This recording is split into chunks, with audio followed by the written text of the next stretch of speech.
there will be businesses for whom this is going to be the last straw. That's without Yeah. question. Now, yesterday was the hottest June day on record in the UK, 36.1 degrees Celsius, recorded in Gosport in Hampshire. A red warning, meaning that even healthy people could be at risk from the heat, has been extended to the south coast. So let's talk about the forecast for the next couple of days. Jo Wheeler joins us now. A record-breaking day yesterday, but is it possible, Jo, that actually that record could be broken again in the next 48 hours? It's gone. It's gone already. Yeah, I don't know what the final figures are going to be. Yeovilton has recorded 35 Celsius, that's 95 degrees Fahrenheit. It was expected that somewhere between Gloucestershire, Worcestershire, Somerset or Devon, that we may well see a 38 degrees Celsius today. And certainly yesterday, because we usually see the warmest temperatures around 3 in the afternoon, but in fact they carried on rising after that. So with only another 3 degrees to go to make that expected temperature, there's a good chance that there's plenty of time for that to happen. Yay. I know that the mid-afternoons are particularly problematic in terms of the heat spiking, but also, Jo, it's trying to sleep during the night. And the huge problem with this heat dome is that the nighttime temperatures really aren't dropping very much, are they? They're not. We've had some tropical nights. If you remember, we made a big hoo-ha about this in the mini heatwave in May. That I think there was one place that had a tropical night. Well, at the moment, much of the south is seeing a tropical night. That's temperatures staying above 20 degrees Celsius. But you know something? The red warnings we've got at the moment, they're not just to do with the heat. Obviously, this heat is extraordinary, but it's to do with the humidity. Back in 2022, when we recorded 40.3 Celsius at RAF Coningsby, the humidity was less than 5%. So whilst it was very, very hot, it didn't actually feel too bad. But this time we've got humidity of around 20 to 25%. Now, a lot of people say, well, you know, humidity, it feels a bit heavy. What's it all about? And the answer is, well, we lose heat. We moderate heat by being able to sweat. But if the air around us is already saturated with water, we can't. It just kind of stops the system. So when we've got this high humidity, that's when it becomes really problematic. So we've not only got these high temperatures, high humidity during the day, but these high temperatures, high humidity overnight, which means there's no respite, and at some point the body needs that time to repair. And is there any way of looking much further ahead, Jo, even as far as August, where it would be more acceptable to feel these temperatures? Even if we did see these temperatures in August, there's no guarantee we'll see the same kind of humidity. It has, if you like, been a bit of a perfect storm. What I can offer you is a bit of a change for the weekend. The red alert is going to stay in place. In fact, it's been extended through till tomorrow morning, this time focused on the southeast because the heat is shifting eastwards. Likewise, the amber warning we've got extends through until Saturday, but it affects mostly East Anglia, parts of the southeast. And we've now got a yellow warning out, and this one's for thunderstorms. Now, we've already got some rain over the far north of Scotland. That's going to turn heavy and thundery before travelling south overnight, but it's this little cluster of showers down in the southwest. Now, if you're weather-minded and you've got a computer in front of you, just find a radar picture and you can see them all gathering together. Now, these are interesting because they're likely to give us something called a heat burst. Now, I've never experienced this in all my years of doing the weather, so I'm really quite excited. But if we get this heat burst, what happens is the showers come. You probably don't get so much rain out of them, but you do get frequent lightning. Could see some hail out of them as well. But you get these sudden, damaging, gusty winds, which tonight are supposed to be above 50 miles per hour. And with that, you also get a very sudden temperature change. So we're likely to see these showers dragging their way up from the southwest. They make their way northeastwards overnight. And that's really the start of the cooler, fresh conditions coming in from the west, which will eventually reach all parts by the end of the weekend. Right. I just love hearing people talk about cold weather at the moment, Jo. Thank you. So thank you for ending with that. Meteorologist Jo Wheeler there. Well, as we know, more than 2,600 rail services across the country were either cancelled or delayed yesterday. Our sympathy if those affected you, while some cafes and restaurants have been forced to adjust their hours or close due to the high temperatures. Naz is a chef at a restaurant in London. He sent us this voice note. In our kitchen currently the temperature is between 40 and 46 degrees, depending on how busy we are. And to survive this heat wave, we're trying to take as many breaks as possible. keep hydrated, and just have frozen napkins wrapped around our necks. Gosh. Right. A heatwave back in 2022 cost London's economy £1.5 billion. So let's talk about hospitality with Alan Simpson, who's CEO of UK Hospitality itself.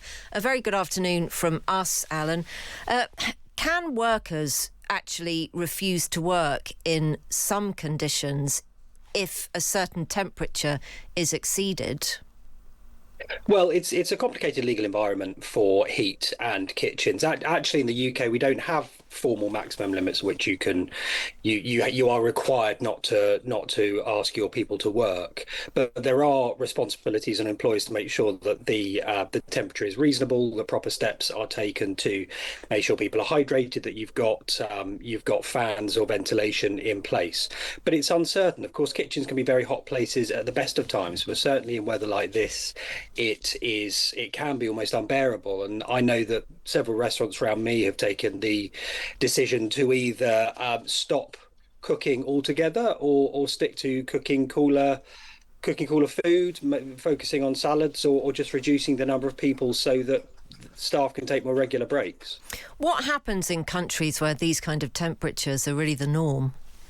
Well, different countries, of course, have different legal requirements on employers and on employees. But I suppose it's a bit like all of us in our houses, isn't it? I'm sat in a old Victorian house in South London here, and it's not good at managing the heat in either direction. We're not built, are we, for 35, 40 degree weather, and the same is true for many of our kitchens. Kitchens are quite often built into buildings which were initially shops, or perhaps built specially onto the back of a pub, whereas the same kitchen in Italy or the south of Spain may be built into an environment which is designed to have better airflow. I think we are all, as residents as well as business owners, going to have to come to terms with how we manage hotter temperatures in the years to come. And how would you advise people do that? I mean, if you're a small restaurant and you're currently trying to soak up some pretty hideous costs anyway, aren't you? We know that hospitality is having a really, really rough time. It is just not the time where you can have huge capital investment. No, you're absolutely correct. It's fair to say that hospitality is struggling financially, and a lot of that, as you know, is to do with tax. A hospitality business pays 75% of its profits in tax, whereas perhaps a bank or an insurer pays 35%. And that tax burden is absolutely meaning that it's hard for businesses to invest in capital costs, including ventilation and health and safety type equipment. Although for all employees, that's going to be the first thing that they spend money on when they have it. And I think that means for a lot of businesses is they're just having to manage the practical reality of it now. For a pub, for example, who traditionally sells food in the middle of a World Cup year, it may be very difficult financially because they're finding that they're maybe not able to offer a burger and chips at the same time as a pint of beer while people are watching. Hopefully, of course, with the games being later into the evening, some kitchens may be able to open later. But absolutely, there will be businesses for whom this is going to be the last straw. That's without question. Sarah has messaged us this afternoon, Alan, saying, don't forget the housekeepers in hospitality. We are literally melting while changing rooms, including making speaking beds. What speaking beds? That might be a little typo there, or I'm just not across the latest technology in beds. No, but absolutely. I don't know. We get the point. Speaking bed is, but yeah, absolutely right. It's one of the most important jobs in hospitality. The amount of beds which a housekeeper will have to make up, the amount of rooms they'll have to clean, and in weather like this, that can be incredibly challenging. Again, particularly perhaps in an old, beautiful hotel which doesn't have the same protections for things like heat and cold that a more modern building will have. But employees up and down the country will be trying their best to manage this on behalf of their staff. Yeah. What I would say to people who are visiting a hotel or a restaurant or a pub or any other hospitality venue is bear with them. They're doing their best in exactly the same conditions we are, but they're stood next to a stove or folding a sheet. Absolutely. It is very, very good advice. Do you think that this is the summer of no return? For some businesses, it absolutely is. I mean, we are expecting to see 2,000 hospitality closures this year. Bad weather earlier in the season, which may have cut off important weekends. Weather now, which is too hot, which means it's difficult to turn a profit, is all going to hit people hard. You're probably aware that the chef Tom Kerridge has launched the "That's the Problem" campaign to try and encourage the government to cut tax on the sector from where it is now, which is the highest in the economy, to something closer to everybody else. And he's suggesting, and I think he's right, that that's done by cutting VAT down to 10%, which is the level it is in France, in Spain, in Italy, still higher than Germany. Because if we don't, the sector, which is the single largest employer of school leavers at a time where we have record youth unemployment, the single largest provider of management jobs at a time where we need to, for school leavers again, at a time where we need to be providing routes into careers, is going to find that we continue to lose jobs rather than gain one. We've lost over 100,000 jobs over the last year. And for sure, unless we find ways of easing that burden, that's only going to grow.